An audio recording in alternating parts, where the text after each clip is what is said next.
Hello dear friends, how are you all? Hope you all are doing well. So today I am going to continue class 11th physics chapter laws of motion.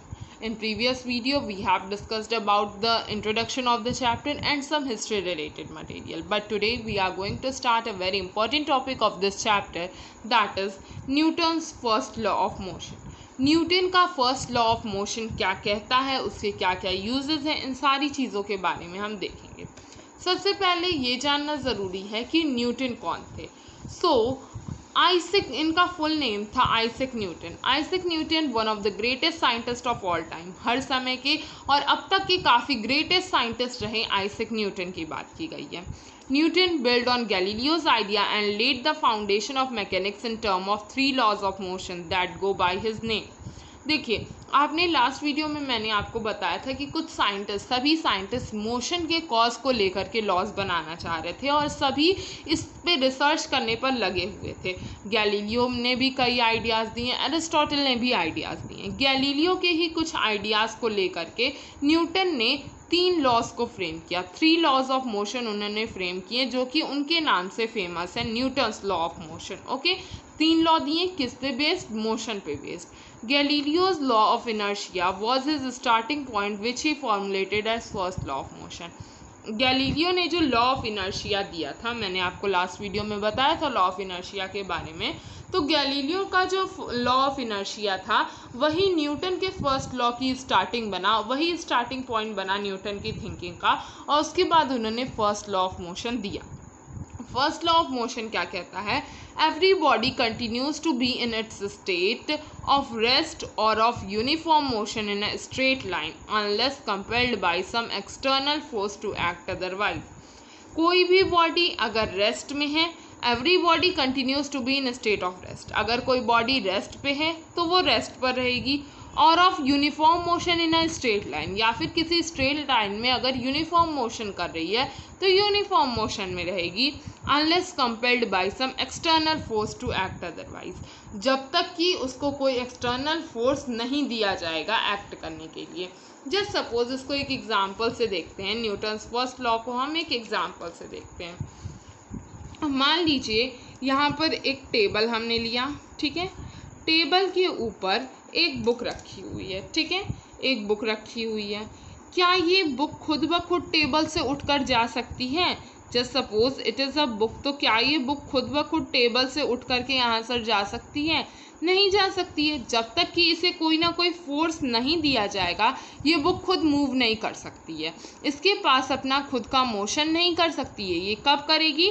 जबकि वो किसी न किसी force के contact में आएगी। देखिए, पहली लाइन यही कह रही है कि state of rest, it continues to be in state of rest. अगर वो स्टेट ऑफ रेस्ट पर है तो वो स्टेट ऑफ रेस्ट पर ही रहेगी। कब तक रहेगी? Unless compelled by some external force to act otherwise, जब तक कि वो किसी एक्सटर्नल फोर्स के कांटेक्ट में नहीं आती है। अब यूनिफॉर्म मोशन वाला एग्जांपल देखते हैं। जैसे सपोज ये रोड है हमारी, रोड पर ये एक कार चल रही है, ठीक है, कार चल रही है, कार का अपना यूनिफॉर्म मोशन है। ये हमारी कार है, कार एक यूनिफॉर्म मोशन में स्ट्रेट लाइन में मूव करती चली जा रही है, रोड स्ट्रेट है। क्या ये कार खुद ब खुद अपना डायरेक्शन चेंज कर सकती है? नहीं कर सकती है, ना ही अपनी स्पीड बढ़ा सकती है। जब तक कि इस पर कोई एक्सटर्नल फोर्स नहीं लगाया जाएगा, चाहे एक्सटर्नल फोर्स कार के अंदर से लगाया जाए या बाहर से, वो उसी स्टेट में यूनिफॉर्म मोशन में रन करती जाएगी। कब तक? जब तक कि किसी एक्सटर्नल फोर्स का यूज़ उस पर नहीं किया जाएगा। तो यही था न्यूटन का first law of motion. Newton कहना क्या चाहते थे कि कोई भी बॉडी अगर रेस्ट में है तो वो रेस्ट पर ही रहेगी, कोई भी बॉडी अगर यूनिफॉर्म मोशन में है तो यूनिफॉर्म मोशन में ही रहेगी स्ट्रेट लाइन में, जब तक कि उस पर कोई भी एक्सटर्नल फोर्स अप्लाई नहीं किया जाएगा। ठीक है, अब आगे बढ़ते हैं। द स्टेट ऑफ रेस्ट और of uniform linear motion both implies zero acceleration. अगर कोई बॉडी रेस्ट पर है तो भी उसका जो एक्सेलरेशन होगा वो ज़ीरो ही होगा। जब कोई मोशन ही नहीं है तो एक्सेलरेशन कैसे डेवलप होगा? और अगर यूनिफॉर्म लीनियर मोशन में है तो भी उसका एक्सेलरेशन ज़ीरो होगा, क्योंकि जब इनिशियल वेलोसिटी और फाइनल वेलोसिटी सेम ही होगी तो एक्सेलरेशन तो ऑफकोर्स ज़ीरो होगा। तो यही कहा जा रहा है कि अगर कोई बॉडी रेस्ट के स्टेट पे है या फिर यूनिफॉर्म लीनियर मोशन के स्टेट पे, दोनों ही केसेस में उसका एक्सेलरेशन क्या होगा? ज़ीरो होगा। First law of motion can therefore be simply expressed as, तो फर्स्ट लॉ ऑफ मोशन को हम और सिंपल कर सकते हैं। क्या कहा गया है? If the net external force on a body is zero, अगर किसी बॉडी पर लगने वाला नेट एक्सटर्नल फोर्स जो है वो जीरो है तो क्या होगा? इट्स एक्सिलरेशन इज जीरो, तो उसका एक्सिलरेशन भी जीरो होगा। Acceleration can be non zero only if there is a net external force on the body, अगर किसी बॉडी पर लगने वाला नेट एक्सटर्नल फोर्स जीरो है तो उसका एक्सेलरेशन भी ज़ीरो होगा। एक्सेलरेशन तभी होगा जब नॉन ज़ीरो तभी होगा जब कोई ना कोई एक्सटर्नल फोर्स उस पर एक्ट करेगा। देखिए, अगर ये बॉडी ये कार मूव ही नहीं करेगी तो इसका एक्सेलरेशन जो होगा a is equals to zero ही होगा। क्यों ज़ीरो होगा? Just because F is equals to zero है, कोई भी फोर्स उस पर एक्ट नहीं कर रहा है, इस वजह से एक्सेलरेशन भी नहीं होगा। जब इनिशियल वेलोसिटी फाइनल वेलोसिटी के इक्वल होगी तो एक्सेलरेशन कहाँ से डेवलप होगा? एक्सेलरेशन डेवलप नहीं हो सकता है, क्योंकि हम जानते हैं a is equals to v minus u by t होता है। टी तो है हमारे पास, लेकिन जब v और u सेम है, मान लीजिए अगर उसकी final velocity 5 meter per second रही होगी और इनिशियल वेलोसिटी भी तो 5 मीटर पर सेकेंड ही रही होगी, क्योंकि वो यूनिफॉर्म मोशन में है। यूनिफॉर्म मोशन में वेलोसिटी चेंज नहीं होती है, तो a is equals to 5 meter per second upon 5 meter per second, भले टाइम 1 आवर भी क्यों ना हो, एक्सेलरेशन आपका 0/1 इज इक्वल्स टू 0 ही होगा। ठीक है, एक्सेलरेशन हमेशा ज़ीरो होगा, चाहे यहाँ 1000 होता है या 100 होता है, एक्सेलरेशन आपका ज़ीरो ही रहेगा, क्योंकि इनिशियल वेलोसिटी और फाइनल वेलोसिटी दोनों ही ज़ीरो है।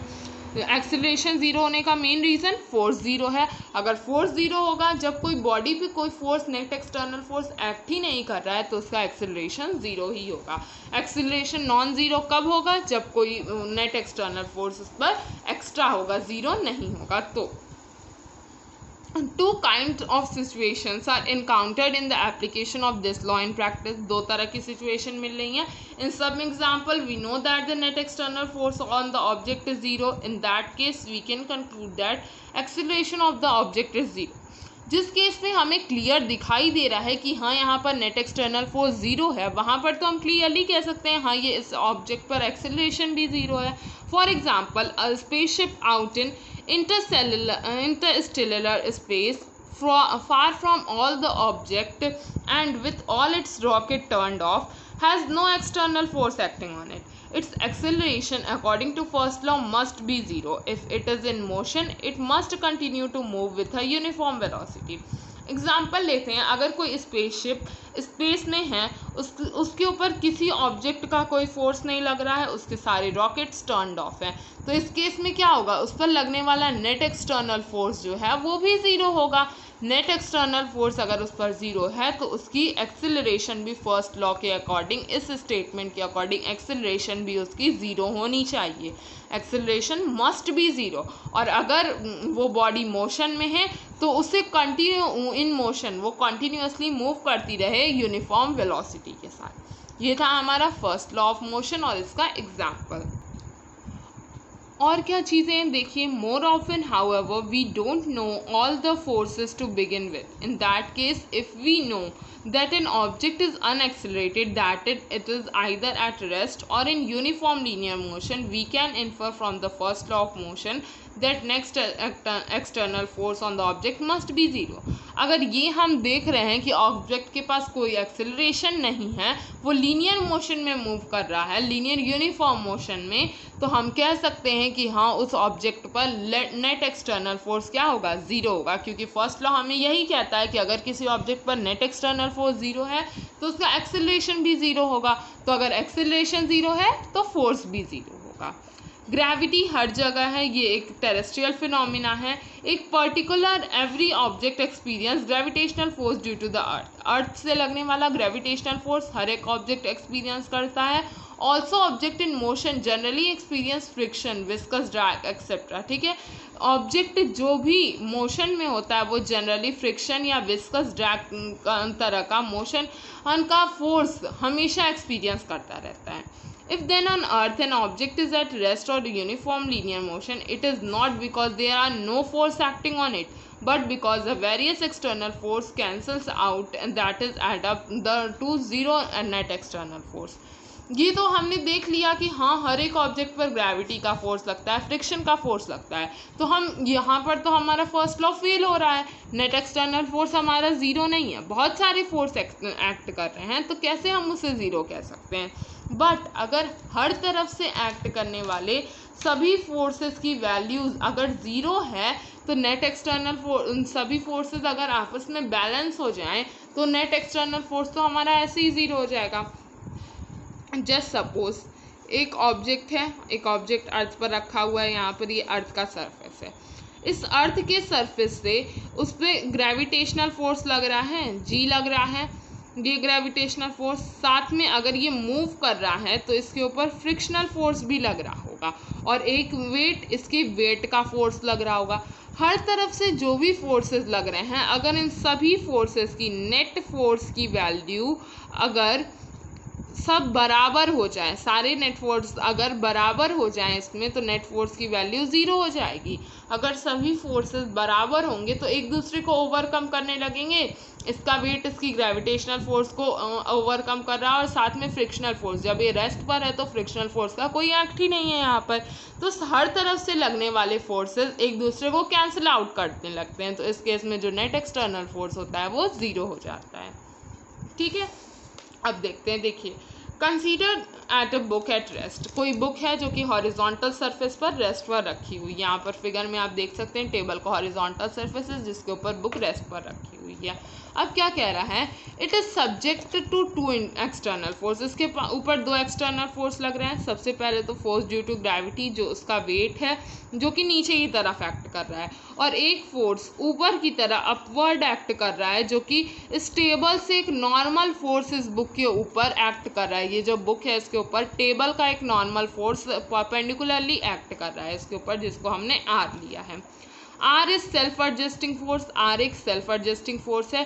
This is an example of a kind situation mentioned above, ये एक तरह की एक काइंड सिचुएशन है कि हर तरह के फोर्सेस क्या करें, एक दूसरे को कैंसिल आउट कर रहे हैं। इस सरफेस का नॉर्मल फोर्स जो ऊपर की तरफ लग रहा है और नीचे की तरफ लगने वाला ग्रेविटेशनल फोर्स दोनों एक दूसरे को कैंसिल आउट कर रहे हैं। ठीक है, आर और इक्वल दैट ऑफ डब्लू, जो आर है वो डब्लू के इक्वल है। आर जब अगर डब्लू के इक्वल होगा तो दोनों फोर्सेस एक दूसरे को कैंसिल आउट कर रहे हैं, इस वजह से बुक पर लगने वाला नेट एक्सटर्नल फोर्स ज़ीरो हो जाएगा।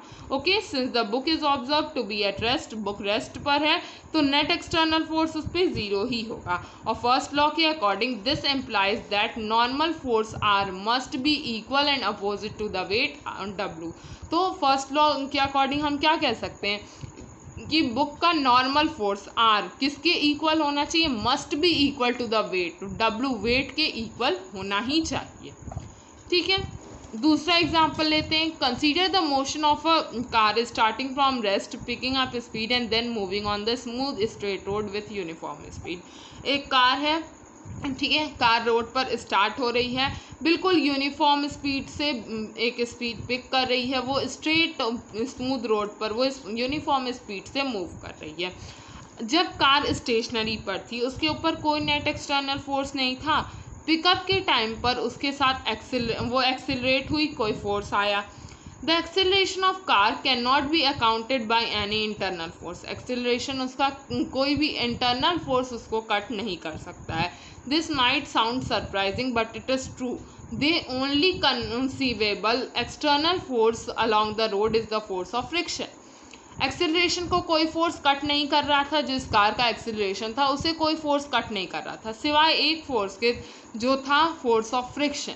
केवल फोर्स ऑफ फ्रिक्शन ही था जो उसके एक्सेलरेशन को अपोज कर रहा था, उसके फोर्स को अपोज कर रहा था, ठीक है, इंटरनल फोर्स को। It is the frictional force that accelerate the car as whole, वही फ्रिक्शनल फोर्स उस पूरी कार को एक्सेलरेट कर रहा है। When the car moves with constant velocity there is no net external force, अगर ये जो कार है जब ये कांस्टेंट वेलोसिटी पे एक बराबर वेलोसिटी पे मूव कर रही थी तो इसके ऊपर कोई भी एक्सटर्नल फोर्स नहीं था, क्योंकि उसके सभी फोर्सेस कैंसिल आउट हो जा रहे थे और नेट एक्सटर्नल फोर्स हमारा ज़ीरो हो जा रहा था। अब आते हैं नेक्स्ट टॉपिक पे जो कि है प्रॉपर्टी ऑफ इनर्शिया। इनर्शिया के बारे में आपने देखा था लास्ट वीडियो में। Property of inertia contained in first law is evident in many situation. ये हम कह सकते हैं कि इनर्शिया की प्रॉपर्टी फर्स्ट लॉ के अंदर देखने को मिलती है। Suppose we are standing stationary on the bus and the driver start the bus suddenly. मान लीजिए एक सिचुएशन क्रिएट करने को कह रहा है, आप एक स्टेशनरी बस के अंदर खड़े हैं, ठीक है, और ड्राइवर ने सडनली बस को स्टार्ट कर दिया। We get thrown backward with a jerk. Why? तो सडनली आप ये एक्सपेरिमेंट करके देख सकते हैं। अगर आप किसी स्टेशनरी बस पर, वो बस जो रेस्ट पर है उसमें आप खड़े हैं, सडनली अगर बस स्टार्ट हो जाती है तो आप बैकवर्ड की तरफ थ्रोन आउट होते हैं, पीछे की तरफ होते हैं।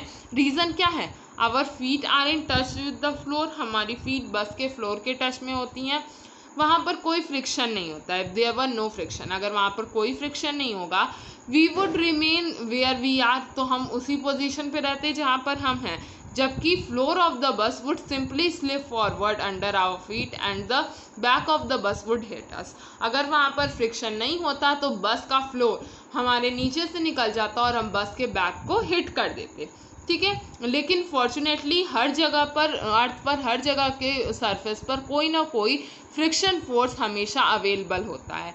If the start is not too sudden, if the acceleration is moderate, अगर एक्सेलरेशन मॉडरेट होता, इतना सडन स्टार्ट नहीं होता, तो फ्रिक्शनल फोर्स इनफ था हमारी फीट को एक्सेलरेट करने के लिए बस के साथ। लेकिन अगर बॉडी स्ट्रिक्टली रिजिड है, वो डिफॉर्मेबल है, वो it allows some relative displacement between different parts, ठीक है। अगर बॉडी डिफॉर्मेबल है, वो अपनी पार्ट्स को डिफॉर्म कर, हमारी पूरी बॉडी रिजिड नहीं है, हम चाहते हैं अपना हाथ हिलाते हैं, हम चाहते हैं अपने पैर को हिलाते हैं, कुछ पार्ट्स को स्टेशनरी रखते हैं, तो हमारी बॉडी क्या है? डिफॉर्मेबल है, रिजिड नहीं है वो, ठीक है। What it means is that while our feet go with the bus, the rest of the body remain where it is due to inertia. तो फर्स्ट लॉ में हम क्या देख रहे हैं कि बॉडी अगर रेस्ट पर है तो वो अपनी रेस्ट की पोजीशन को मेंटेन करने की कोशिश कर रही है। और यही क्या है कि ये इनर्शिया को शो करता है कि कोई भी बॉडी सडन चेंज को तुरंत एक्सेप्ट नहीं करती है। अगर वो रेस्ट पर है तो रेस्ट पर रहना चाहती है, यूनिफॉर्म मोशन में है तो यूनिफॉर्म मोशन में ही रहना चाहती है, ठीक है। However, the muscles force on the rest of the body come into play to move the body along with bus. लेकिन हमारी मस्कुलर फोर्स जो है हमारी बॉडी का, वो हमें बस के साथ मूव कराता है। Similar thing happens when the bus suddenly stop. Same इसी तरह की चीज़ कब होती है? जब बस सडनली स्टॉप हो जाती है। Our feet stop due to friction which does not allow relative motion between the feet and the floor of bus.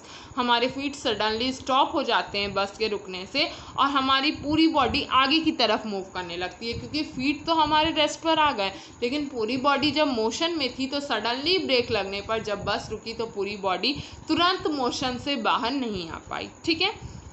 The restoring muscular force again come into play and bring the body to rest. और इसी के साथ हमारा जो muscular force था, restoring muscular force, उसने हमारी body को एक बार फिर से रेस्ट पर ला दिया। तो हम क्या देख रहे हैं कि first law of motion inertia को भी कंटेन करता है, इसीलिए कभी कभार इसे इनर्शिया लॉ ऑफ इनर्शिया भी कहा जाता है, ठीक है। अब एक एग्जाम्पल हमारा आता है एनसीईआरटी का, एग्जाम्पल नंबर 5.1। क्या कह रहा है? An astronaut suddenly get separated out of his small spaceship accelerating in interstellar space at a constant rate of 100 meter per second square. एक एस्ट्रोनॉट है जो कि सडनली अपनी स्पेसशिप से अलग हो रहा है, उस स्पेसशिप एक्सेलरेट कर रही है 100 मीटर पर सेकेंड स्क्वायर की एक्सेलरेशन से। What is the acceleration of the astronaut the instant after he is outside the spaceship? ये पूछ रहा है कि उस एस्ट्रोनॉट का एक्सेलरेशन क्या रहा होगा जब वो सडनली इंस्टेंट पर अपने स्पेसशिप से बाहर आया। Assume that there are no nearby star to exert gravitational force on him. और assumption क्या करना है हमें कि उसके आसपास कोई स्टार्स नहीं थे ताकि उस पर जो फोर्स, ग्रेविटेशनल फोर्स लग सके। अब आंसर देखते हैं, आंसर क्या कहता है? Since there are no nearby star to exert gravitational force on him and the small spaceship exert negligible gravitational attraction on him. कोई आसपास कोई भी स्टार नहीं था कि उस पर ग्रेविटेशनल फोर्स लगे, और स्पेसशिप जो भी ग्रेविटेशनल फोर्स उस पर एक्सर्ट करती वो अबाउट नेग्लिजिबल होगा, ठीक है। The net external force acting on the astronaut once he is out of the spaceship is zero. तो जब वो एस्ट्रोनॉट स्पेसशिप के बाहर आ जाएगा तो उसके ऊपर नेट एक्सटर्नल फोर्स जो होगा वो जीरो हो जाएगा। By the first law of motion the acceleration of the astronaut is zero. तो हम जानते हैं फर्स्ट लॉ ऑफ मोशन क्या कहता है कि अगर net external force, first law of motion को याद करें तो वो क्या कहता है, अगर F is equals to zero है तो इस केस में A इज इक्वल्स टू भी ज़ीरो ही होगा। ठीक है, अगर किसी बॉडी पर लगने वाला फोर्स ज़ीरो है तो उसका एक्सेलरेशन भी ज़ीरो होगा। सेम यही केस यहाँ पर भी होगा, अगर एस्ट्रोनॉट के ऊपर लगने वाला नेट एक्सटर्नल फोर्स ज़ीरो है तो उसका एक्सेलरेशन भी ज़ीरो ही होगा।